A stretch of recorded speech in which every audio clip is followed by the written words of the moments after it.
All right, what's up with the show? It's your boy Rock, and we are back with another Coyote swap. Now, I didn't do this particular swap right here, and as you see, it does need a lot of help. Uh, Helping out a young fella, and he bought this car halfway swapped. I guess whoever the owner was or whoever was doing the swap kind of threw their hands in the air. You can see he got Maximum Motorsports K member and everything. I've been going through it. The wiring is all over the place, so I'm definitely going to have to go through the wiring. Seemed like they had a good gist of what they were doing, but I guess sometimes it could just be too much. It is a lot when you get to start swapping these kind of cars. But in this particular car too, is that they had an alarm system and they had door poppers. And this does have roll-up windows. You see that the Dakota Digital plugged in. All right, now look, you see this is getting a supercharger. It is a used supercharger. I always kind of try to tell people stay away from buying used superchargers, but you know it's good. But you see the Dakota Digital's hooked up in there. But this is the whole sending unit, so still some work to be done. Definitely on the electrical side of things, just to make sure that's all buttoned up correctly. Then I want to go through the transmission. I pretty much have to drop the K member and the motor at the same time. I'm gonna be doing torque boxes, replacing the upper lower control arms. I believe he's gonna get some springs. I'm gonna hit him up today about that. But yeah, just putting this thing back together. See, it still needs third brake light wired up. Found the wiring for that.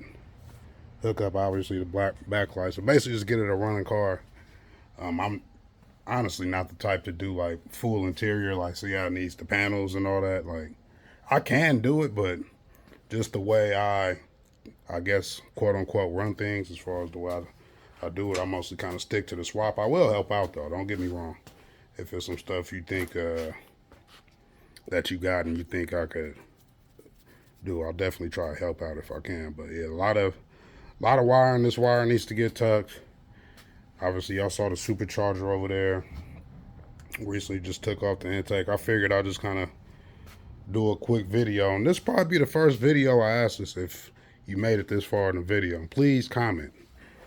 Especially if you rock with Rocknchop.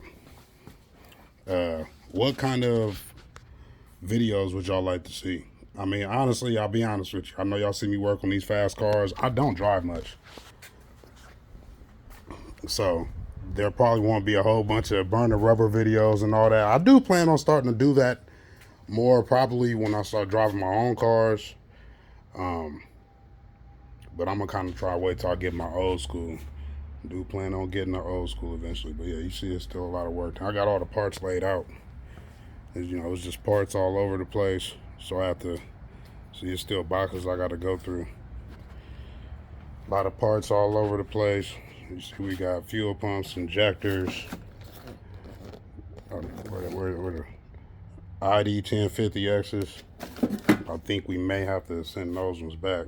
Edelbrock, that's not a 2650. I think it's a 2300. I think that's the 2650 variant for a Gen 1. I think the Gen 1 isn't supposed to have the 2650, even though my Gen 1 does have the 2650. So you see we got all these boxes of parts. I just got the steering shaft out, about to take out the steering column. We got to change that whole steering column. Steering rack got to come out. Got to get the correct bolts for the A-arms. Got to get the correct bolts for the spindles. Upgrading the Cobra brakes. For now, I believe the owner wants to do Brembos or Willwoods in the future. And as you can see there, Volvo pump. I said the torque boxes, and it is getting AC. It is getting AC. Already has an AC pump on there, and that's the best thing in my opinion. You want to do is just rock with the Coyote AC compressor. That one works well. I heard though that the vintage air one is nice. I've never done it myself on a Coyote, as far as the vintage air compressor for the Coyote swap, but I think think that one works well. So we'll be doing that. I have to ask the customer if he wants to do. It's a couple of little special things I do with the wiring. So if you happen to be one of my customers in the future and happen to be watching this video, there's definitely different options as far as the AC on a Foxbody. Old schools, we got to go vintage air. We got to, honestly, with the old school, everything expensive. I'll just say it like that. Just make sure, if you want to do an old school and you want me to do it, man, just make sure your bag right, because it's not like these Foxbodies where you could buy like you can go get that piece. You know what I'm saying? That piece for old school, the bezels, and if you want to keep it original, they gonna hit you in the head. So I mean, it's just a lot of little stuff like that.